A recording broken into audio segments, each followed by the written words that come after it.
Yuki Lee Bender continuing on her torrid run with Lexi Livewire. Going to be taking on Alexander Vore, 10-1 on Kano, really getting close to punching the ticket to that top 8. Let's get real. This is ice versus fire in its purest form. Yuki Lee Bender on Lexi.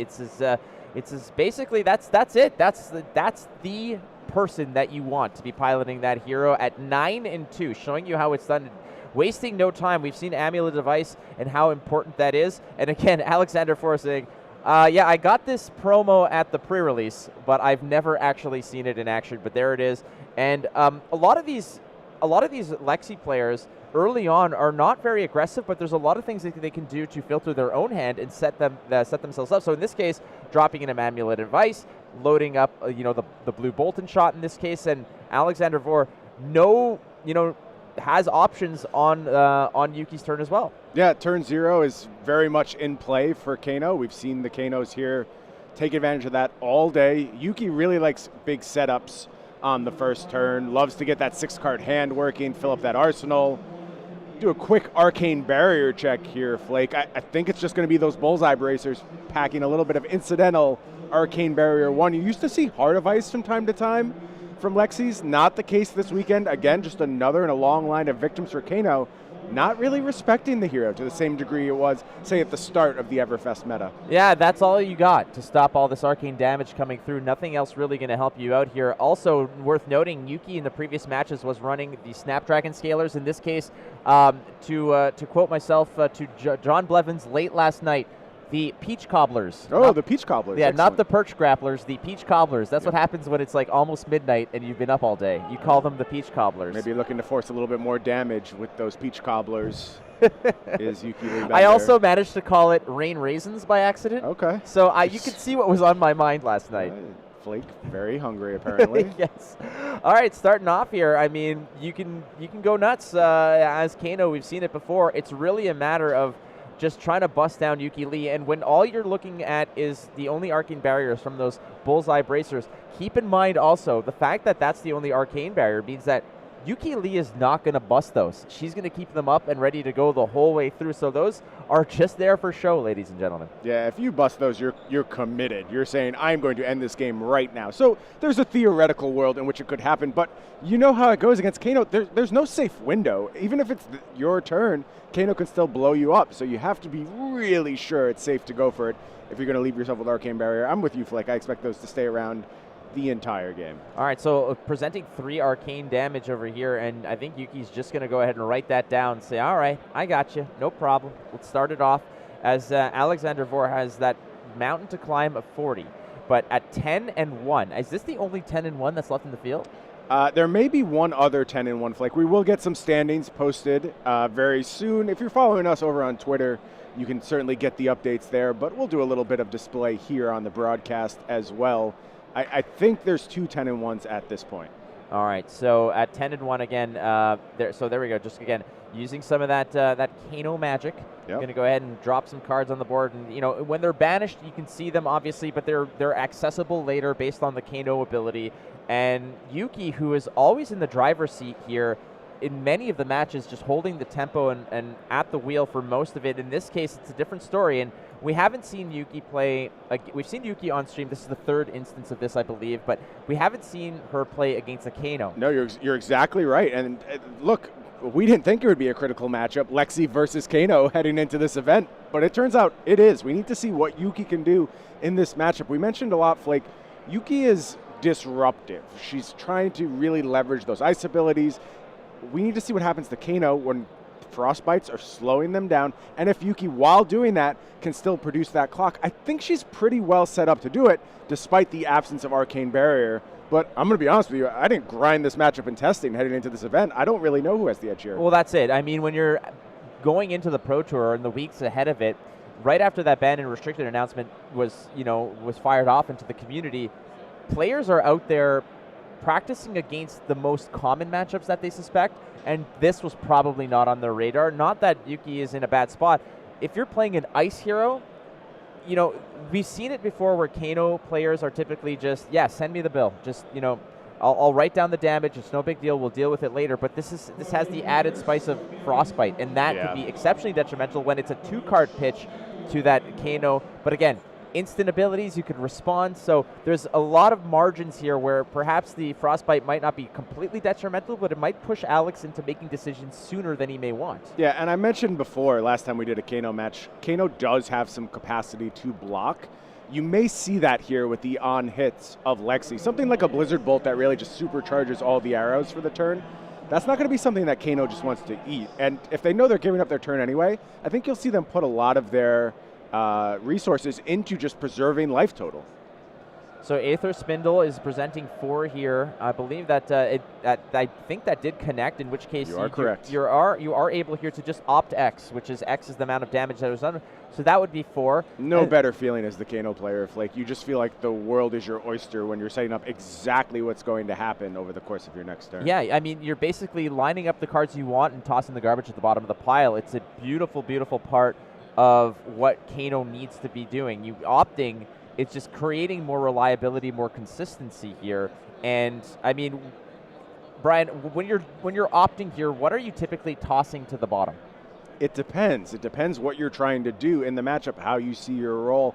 In general, you really want to prioritize blues. You want to keep those blues on the top of your deck. You're not quite ready for your big reds yet. You're not looking to really set up the Ether Wildfire turns. You know, there's scenarios where maybe you want to get exactly the right amount of cards on top. You float, say, an energy potion where you can just easily pop that off with the Kano ability. There's a lot of considerations, and it all depends what you reveal. And again, Kano looks like a straightforward hero, like, oh, set your opponent on fire. That's not really the case. There's always a lot of options for the Kano players. All right, this is the start of the fireworks. It is the 3-of-a-kind turn. Again, every time you're playing against a Kano player, you have to say, is this okay? Yep. Can we play? Can I continue? In which case, Yuki, that's exactly what's happening. Double 3-of-a-kind! This is a big hand from Yuki. This was already a 6-card hand, and now we've resolved 2 3-of-a-kinds. Yuki's going to let the fireworks fly on this turn. So how deep are you going in this case? As Yuki has a 2x3, as it were, of dropping in, and look at, oh my God, wow. This is what you're doing. You don't see hands like that in Flesh and Blood. 8 cards in hand. No. Yuki Liebender. Halfway through a draft round, you'll have a hand like that. Unbelievable. Unfortunately, this is a different story, but I mean, a lot of those cards cannot be played. I believe there's 2 Art of Wars in the hand. 2 Art of War, yeah, and I saw some ice cards as well. So it's hard to draw 6 cards and be disappointed, but I think Yuki was expecting more from this. Let's see what she can pull out of this somewhat odd-looking hand. You're usually so happy to see an Art of War.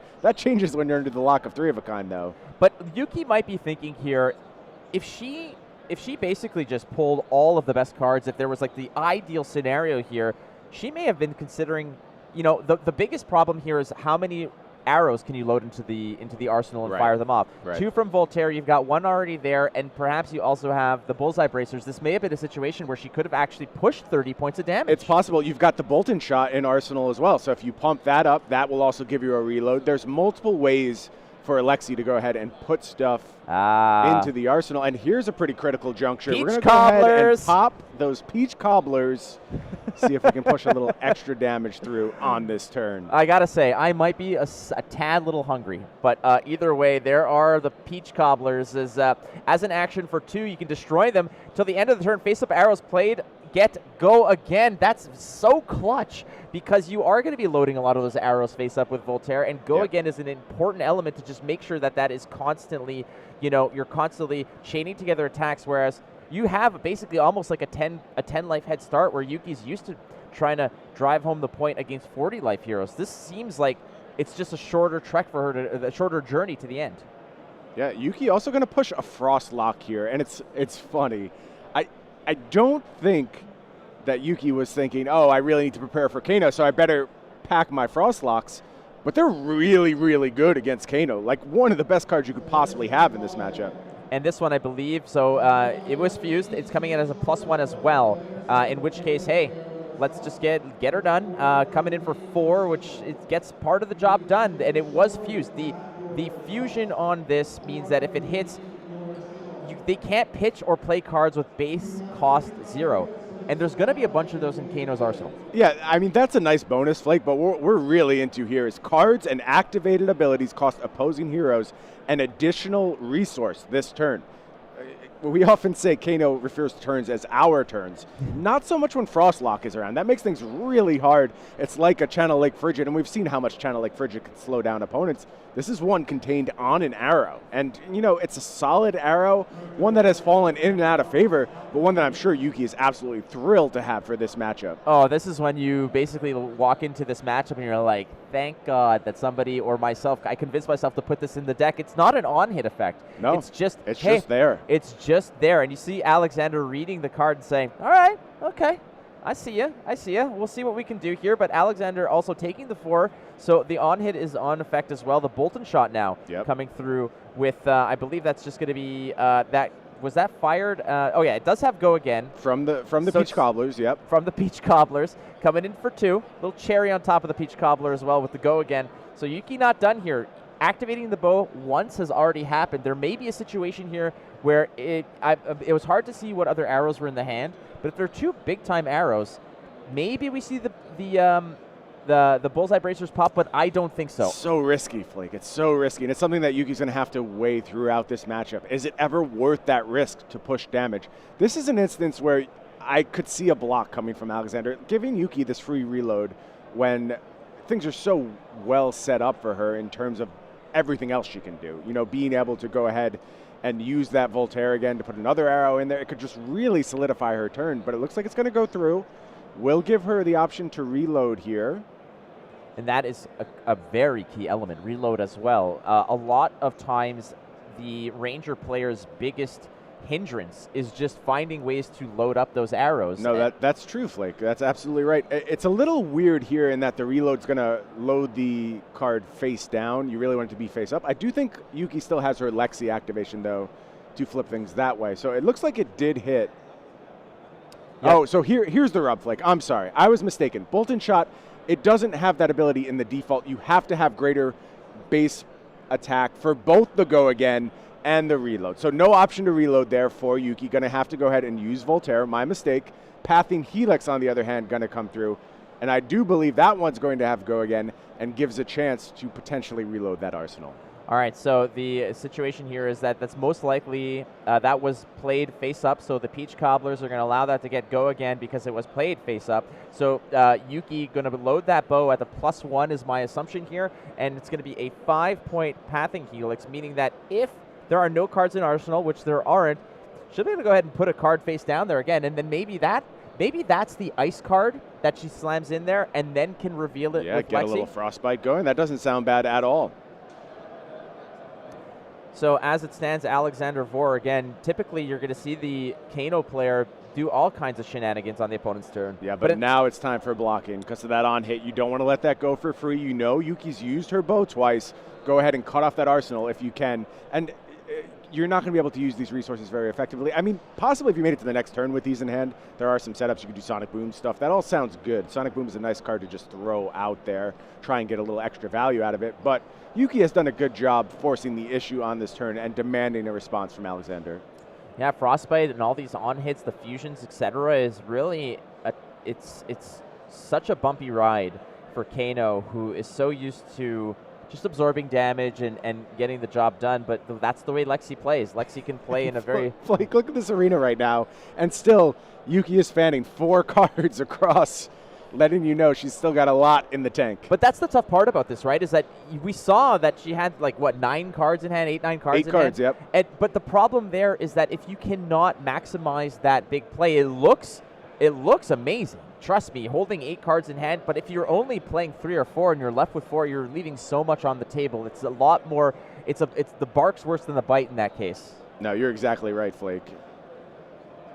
All right. I saw Yuki just reach for that bullseye braces. She was debating actually cracking that and using that to fill back up the arsenal. To go one more, but I feel like it's still not, it might not be relevant right now, but again, you got to trust in Yuki's, experience with Lexi. She has gone ahead. I believe she's using the Amulet of Ice here to because there was the fusion off the Frostlock, so that's gone. Correct. So it's basically a pay to or discard, right, in that case. And yep. And Yuki still has an action point here, has to decide if there's something for her to do. She does not have her bow ready, so to load up that arsenal again, it would take the bullseye bracers. It looks like she's not willing to make that commitment. Just going to go ahead and arsenal here. Yeah, and pass the turn. That's tough. Again, drawing, what was it, 2 Art of Wars that she drew, I think, from there. And, you're looking probably for a lot more arrows that you can fire off. And I think if she did find the perfect recipe of being able to push, 20 or 25 damage, you would have seen the Bullseye Bracers be popped, because she is at a life total now where she doesn't need the Arcane Barrier, and the next turn would have been probably good enough. I don't think it's unrealistic to say that with a strong draw there, Yuki could have both frost locked and basically put Alexander out of the game and maybe won. It's completely possible she could have just blown Alexander up, which is terrifying if you're on the Kano side. But right now she's poised. She's positioning herself in this case to have a Tunic at 3 and an Art of War that will pay for it. Correct. So in which case, you can play the Art of War with the +1 or the Go again, get more cards in hand as well. Maybe you get a Rain Razors in there and really make it sting for Alex. But Alex didn't do anything on that turn either. There's no option on the return turn. Just had to draw up and now figure out what's going to do on this turn. Yeah, must be nice. Must be nice when the Kano player has basically played 2 turns and only done 7 damage to you. And look at this one, Flake. That, I believe, is a Sleep Dart in Yuki's arsenal. And again, a card that, I don't think Yuki was saying, oh, I might be up against Kano. But this is really strong in this scenario. You can, again, force the action out of the Kano. Say, if you want to do anything, you're going to do it right now while the Sleep Dart is present. Precisely. That is exactly it. It's usually these Kano players want to pick and choose their spots in order to start popping off. In this case, just showing the Sleep Dart says, you go now or you don't go at all. Yeah, going to take a moment to read that card. Education is powerful, ladies and gentlemen. You got to make sure that you are well versed in all the cards. And the best players in the world need to know not only their own decks in and out, but also everything else that they're going to be playing. And Art of War is a great way to start. Yuki, I believe, chose +1 on the option and banishing a card and drawing 2. So Yuki just playing with an 8-card hand, a 6-card hand. Let's just get crazy here. Things are good if you're Yuki, all the options in the world. And you see Alexander just thinking, Sleep Dart? Frostlock? Are you targeting me? What's happening right now? Why is this going down? Yeah, what's up with this? This is bullying. Hey, now. There's a reason Yuki's sitting at 9-2 right now. Has been taking out those Starvos. We've seen that on stream, and now looking strong against this Kano, although nowhere near decided. We know what Kano is capable of, and Alexander has proven to be a master of the archetype. Very, very capable of producing a ton of damage out of nowhere. I think I saw Yuki holding on to another 3 of a kind as well. And that would be something. The biggest problem I find is obviously when you're playing against Kano, it's 3 or 4 turns max. That's all you're going to get. And if you have those big plays like 3 of a kind, yeah, they're going to help you out. But if you don't draw them, it's problematic. Drawing them in the first couple turns and another Art of War on top of that, if she could chain this together with a really good 3 of a kind, to look at her, she's just kind of looking at her hand saying, what do we do here? But it's starting off pretty nice. It's looking like we're going +1 again, and I would assume we're banishing and taking 2 more cards. And Flake, if you're right and there's the 3 of a kind there, the resources available here are going to be something. I have not seen that yet. I don't know if there is a 3 of a kind available for Yuki. But this turn's starting off very strong.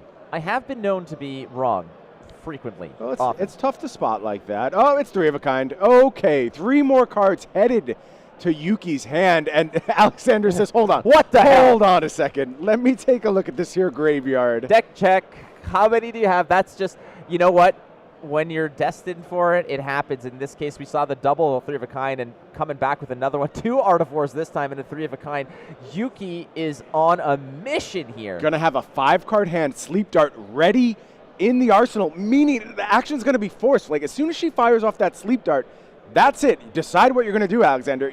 And honestly, you might have to try and win right now because Yuki is representing some serious damage giving those 2 Art of Wars. These are kind of those dream scenarios where you come up against Kano and you know that you're not going to have a lot of what's the word, latitude in order to really maneuver and pick up a win. Yeah. Being able to find your Art of Wars in all 3 of a kinds in the first couple turns is not bad. It's the dream scenario here. Not bad. So that is a Bolton shot. and it's going to get the bonus from the both Art of War, so that will generate not only the reload effect but also the free go again. Yeah, also getting the bonus from Voltaire, so it's going to be coming through 4/7. Still 4 cards in hand for Yuki, as well as that sleep dart. Choosing not to fire the sleep dart off first, and I get that. You want to give Alexander the time to commit some resources, leave some uncertainty in the turn. So I like exactly what Yuki is doing here. Dude, that is a 7 for 0 go again and a free reload on hit. Not bad. And Alex is just, all right, mark it down. I mean, that's not the one that he's worried about. Yep. No reload there, Flake, because there is a card in Arsenal. You, of course, have to have a clear Arsenal to take advantage of that. So it looks like we've got another pitch here, going to activate Voltaire a second time.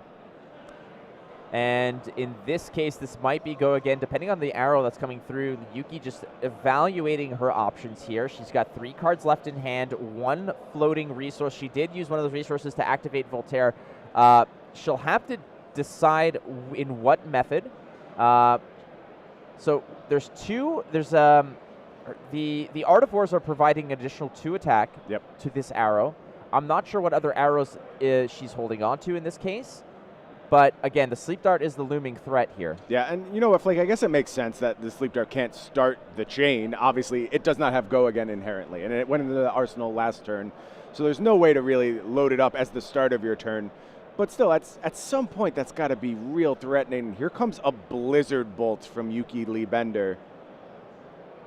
Yeah, and it's going to get the benefit. +2. Yeah, the +2. The previous ones, again, the Frostbite tokens are what are threatening on this. And it's, again, not just this one. It's every subsequent attack. But, frankly, even the Frostbites mean nothing if the Sleep Dart shuts off your Kano in that regard. This might be another situation where Alexander has to turtle up. I think so. Like I said, if there's a matchup where I expect Kano to be doing a little extra blocking, it's probably this one. You don't want to let these on-hit throughs. Something's going to mess up this turn, though, for Alex. All right, so reading the card here, the Blizzard Bolt, again, is every subsequent attack, Blizzard Bolt, and that's a pair of 7s. We got a pair, so we got a 3 of a kind, a pair of 7s. Full house, baby. Yeah. Dear gosh, I love it. I love it. That's not bad. I mean, 7 on-hit effects and a sleep dart. Wow, now I want a gambler class, Flake. There's gambler's gloves? Yeah, I want a full gambler class. Just committed to the idea. Bet you there won't be one. I'm sorry. I'm not participating in this. I will just remove myself after the broadcast. You. All right, Talismanic Lens is going to be used here to opt to. Maybe Alexander Vore says, this is not the turn for me, even though it's not his turn at all. But this is just not the turn for me, so we're going to fix the next turn, drop to what we need. Again, opt, such an important element to this, to Kano. Yeah, there's 2 possibilities here. You're fixing the next turn, or you're like, I'm a little scared of what else is coming on this turn. I'm not sure I can survive, and I need to know whether I should be blocking or trying to fire off the absolute Hail Mary with Yuki at 33 life and some Arcane Barrier available with cards in hand. We've seen in the previous matches, those, when it was, I believe it was Hayden Dale versus Michael Karankia, where it was a situation of that Hail Mary, and there were some tough situations. But, I mean, Armada, who's very well versed in Kano and Wizard in general, just mentioned that it's not out of the realm of possibility. If all the stars aligned, you can get that to happen. You can kill from any life total, Flake. It's always on the table. Things have to break extraordinarily well, but it's always on the table. There was like a Battle Harden or a Calling somewhere several months ago where there was a turn 0 kill. I think it was a ProQuest. Yeah, ProQuest. And it was eventually won by that Kano player. There you go. They killed someone on turn 0, yes. So it is absolutely possible. Again, the stars have to align. Everything has to sort of hold hands and sing Kumbaya for that to happen. In this case, it's a little bit more difficult for Alex, who's already on 10 and staring down just this onslaught of arrows. Yep. And Sleep Dart is going to connect, but looks like Alex's turn is basically done here anyway. So Sleep Dart, very threatening, but not actually achieving all that much there. Okay, but let's be real. Alex now has to kind of breathe a sigh of relief. I've seen all 3 of a kinds, right? Yeah. I've seen 2 Art of Wars, sure. right? That's worth a lot. The arsenal isn't all as terrible as I may think it is. The Sleep Dart's gone. I'm going to mention one card that Alex hasn't seen, though, and that is Rain Razors. So if I'm afraid of any card in this spot, it's probably Rain Razors. Play here from Alex. Looks like Potion of Deja Vu. This is a cool one, Flake, and we talked about that potential to push insane damage. Potion of Deja Vu can be a big part of that. Of course, allows you to take your pitch zone and put it in the top of your deck. Another critical tool for setting up those huge Kano turns. Yeah, basically. Hey, let's do this one all over again, right? Yep. And it's Deja Vu all over again. That's going to be put on the board. And yeah, that's just an action. There's no go again off that. Yuki unable to get the Frostbites from the Lexi ability thus far, unfortunately. I think that would be a very big deal for her to be able to go ahead and just slow down Alexander a little bit for free. So far, though, only flipping up things like Bolt and Shot. It certainly would. Alexander can always respond to the Frostbite and do all his shenanigans there, but that puts him in a position where it has to happen from maybe at a point in the turn where Alex doesn't want to pop off yet. No, I think you're exactly right. And here we see Yuki pitching that Channel Lake Frigid. Interesting. A very important tool in the matchup, but you got to get your blues where they come. And if that's the blue you have access to, sometimes you just have to go ahead and pitch that to get some offense going. I think what Yuki is more inclined to do here is just to continue the pressure. I think what Yuki wants to do is not necessarily play it safe, because you can't necessarily play it safe against Kano. You need to, if she smells blood in the water, you got to continue chumming up those waters. Keep going. You know, you got to continue the pressure here, and a Pathing Helix again as a 4-for-0. And there's that Sleep Dart again. Going to go ahead and try and push some more damage, take away the Kano ability for the rest of the turn. And hello, Lethal. That's 5. Any on hit here is going to be nasty. So we're going to have a nice discussion amidst himself of, all right, is it night time again? How are we gonna resolve this? Because it is presenting lethal. Yeah, and look at Alex look up to the sky just under an onslaught from Yuki Lee Bender. Don't worry, Alexander, you're not alone in that. We've seen Yuki put absolutely everyone to the test today, constantly firing out sheer unchecked aggression as well as a little bit of disruption. I want to know who these two are. Who are the two that beat the Ice Queen? I don't have the answers for you, Flake, and I don't know if anyone's going to add to that too, given how impressive Yuki has looked thus far. Alexander doing his best, though, trying to find a way out from under the extreme pressure of Yuki Lee Bender's Lexi. Okay, so presenting some blocking here. Yeah, Reverberate going to go ahead and play a little defense, soak up some of that Sleep Dart damage. That is it for the Kano ability for the turn. All right, and in the same regard here, that's the Kano ability is shut off. The damage is done. We're down to 3, presenting another Bolt and Shot that was already revealed in the arsenal, so there's no benefit from Voltaire to either give this go again or to pump it up by 1. That's not the point here. The point here is that I think Yuki just is sensing that she's so close. That's why she pitched this CLF. It's not about playing it safe. It's about playing to win in this case. Yeah, push that damage. Threaten Alexander. Say, you got to go, buddy. You can't take any more time setting up, finding these key potions like Potion of Deja Vu, Energy Potion, things like that. You don't want Alexander to get the time. And it's a second Potion of Deja Vu being pitched here, used to juice a snapback a little bit, just looking to get a little chip damage in and get Yuki's life total a little bit lower. And you mentioned it earlier. The other thing that Alex has to be aware of is Rain Razors. Yeah, have not seen one yet. But if Yuki had it in that previous turn, that would have been game. That would have been a wrap. Absolutely. So here we are. It's a snapback 4 coming through again, bumped up by that wizard staff, that beautiful, wonderful wand, just adding a little bit of more hocus pocus to the party here. And and Yuki's just kind of taking a look. All right, Deja Vu, no problem. Let's get this back in our brains, because there's a lot of cards in this entire tournament, frankly, that we've seen, be it Imposing Visage or Imposing Visage. The Deja Vu. There's a lot of cards that we've seen that kind of are a little, I don't want to say unorthodox, but we don't see them very much. So there's Frostlock is another one. Yeah, it's been a real display of creativity from our players all day here. Yuki's entire deck, honestly, falls under that category, just where nobody else believes in Lexi. She showed up, had a plan for seemingly every matchup, including Kano somehow. All right, so she's going to be activating the Lexi, revealing another Bolt and Shot. No problem. I mean, it's not about the the Frostbite effects or the Lexi ability, which she's kind of, I don't want to say whiffed on, but she hasn't had the benefit of generating Frostbites towards the Kano from the Lexi ability. This is merely about using the New Horizon to open up more arsenal slots.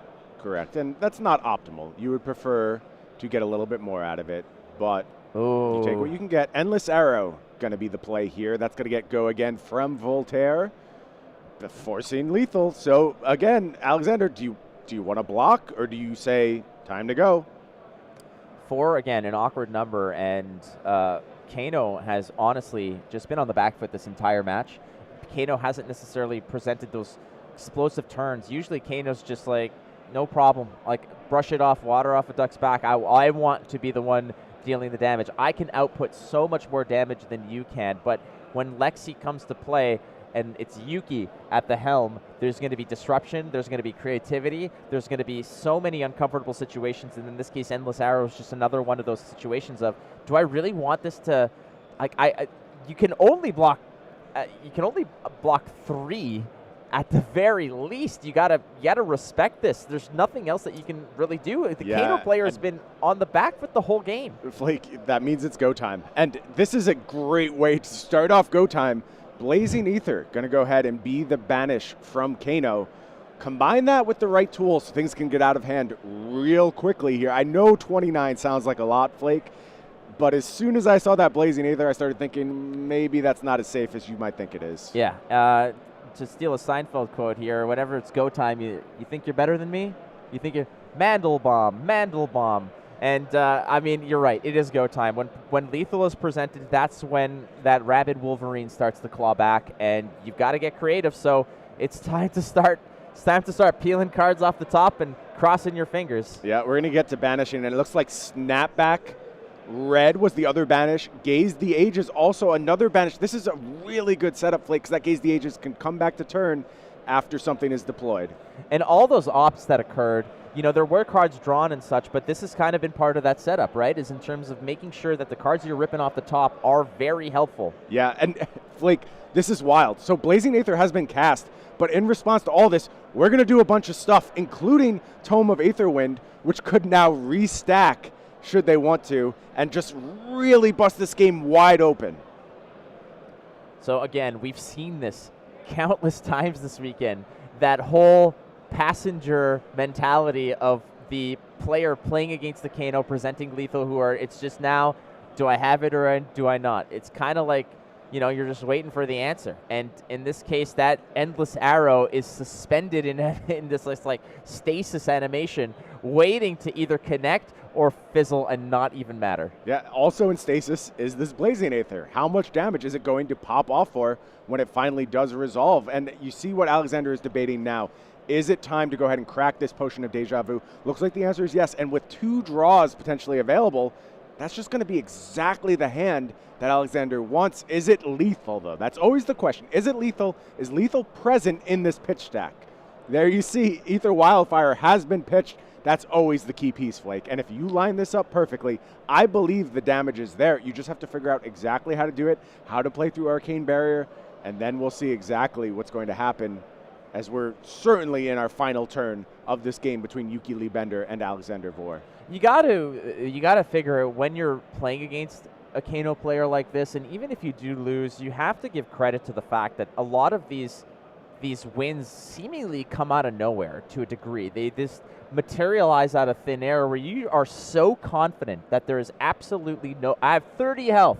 You've got 2. I'm presenting lethal. How many more rabbits out of a hat are you gonna pull out? Like that's where it comes to. And look at this, like Gaze the Ages off the top, as we knew. That's going to go ahead and put 2 cards on the bottom, and it's going to return to hand, which is trouble for Yuki Lee Bender. Lots of cards sliding around the table, but I mean, you have to be sure of and aware of what's going on. Not that anybody's out here to try to pull a fast one, but at the same time, you want to be aware of what is being presented and how it's being presented, because perhaps you do have a way through to sneak something in. There's the Eye of Ophidia. Now, this is, again, a beautiful Fabled card, something that a lot of people kind of hunt for, but the fact is that this is blue pitch that allows you to have the extra benefit of opt, and we've seen how crucial that is. How about another tome?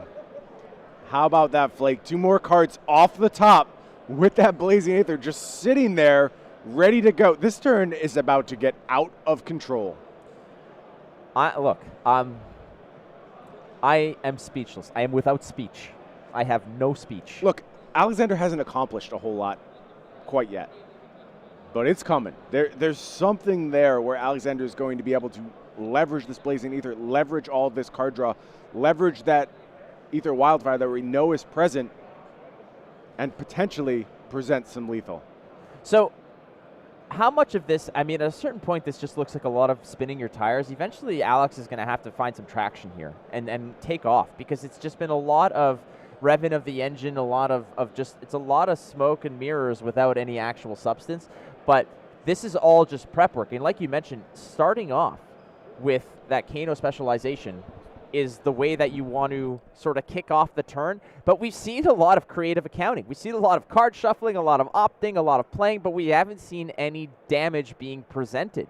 So at what point is there actual substance to this turn? At what point is all the noise going to turn into an actual dance party? It's a good question, Flake, and obviously it's got to happen at some point.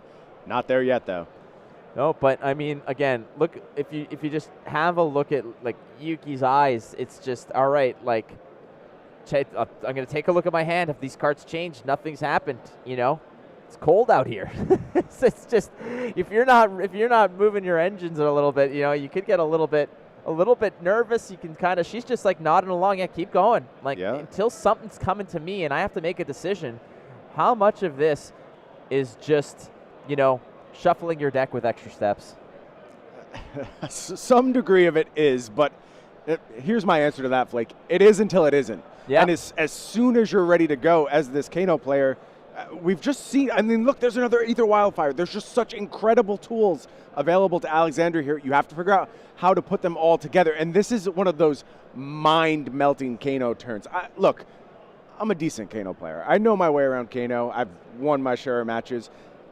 I am not equipped to handle this turn. This is the reason why, if it was the Pro Tour, I would not be brave enough to register Kano, because something like this feels almost impossible to navigate. And you can almost see the stress mounting for Alexander, just trying to figure out exactly how he navigates through this turn and pushes that damage, which has to happen now. It comes down to a situation where, like, Alex is trying to light a fuse. Yeah. And that fuse has been burning. How long is that rope until the explosion occurs? Well, here's step one, Flake, and it's Ether Wildfire, looking to push 4 damage.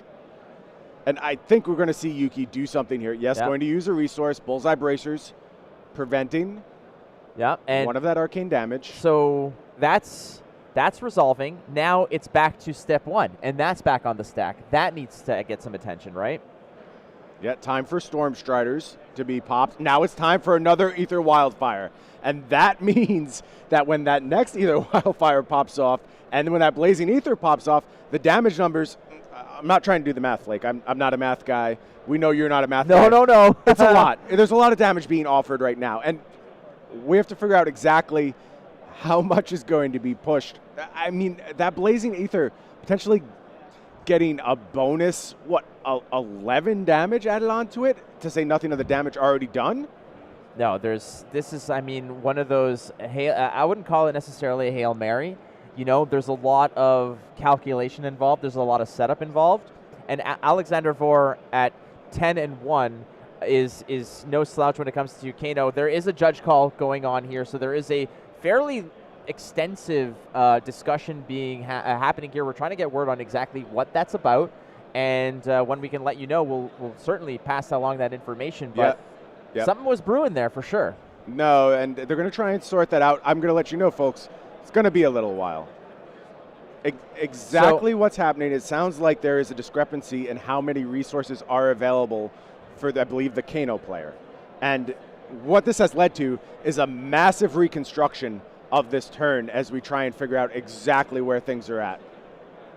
All right, so that's getting resolved, and like you mentioned, and resources in that case where a lot of those blues are absolutely necessary. If there's one floating or one not there, that might be that could be the difference between pitching 1 card or pitching 2, which could then change the entire dynamic of the game. So they're getting that sorted out. They're just sort of going through the books, as it were. What a tease to our viewers. I apologize. I know you see those 2 Ether Wildfires sitting there ready to combine with Blazing Ether, and you want resolution. Well, guess what? I got good news. We're ready to go ahead and figure out exactly who's going to win this match between Yuki Liebender and Alexander Vore, with that 7 arcane damage Ether Wildfire sitting out there. And it looks like Snapback also going to go ahead and get into the party here. Well, I mean, the life total you're going to see is going to start to absolutely evaporate. Yeah, and that snapback is for 10. And look, that Blazing Aether is still sitting there, Flake. If this gets through, how does Yuki survive this? I just don't think she can.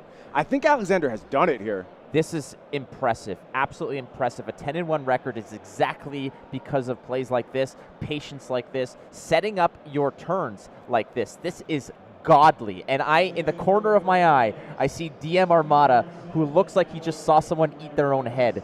He is in another dimension of just amazement. This is Kano at its most dangerous. Flake, 19 has flown onto that Blazing Ether. 19. Nope. Oh! How about a few more dice there? It looks like we were looking at a 28 damage Blazing Ether. Oh my gosh! And Alexander Vore has pulled it out at the last possible second. All right. I look, just, we're all right, man. Just shake it off. It's all good. Frankly, I mean, Kano ain't the magician you bring to the birthday party, all right?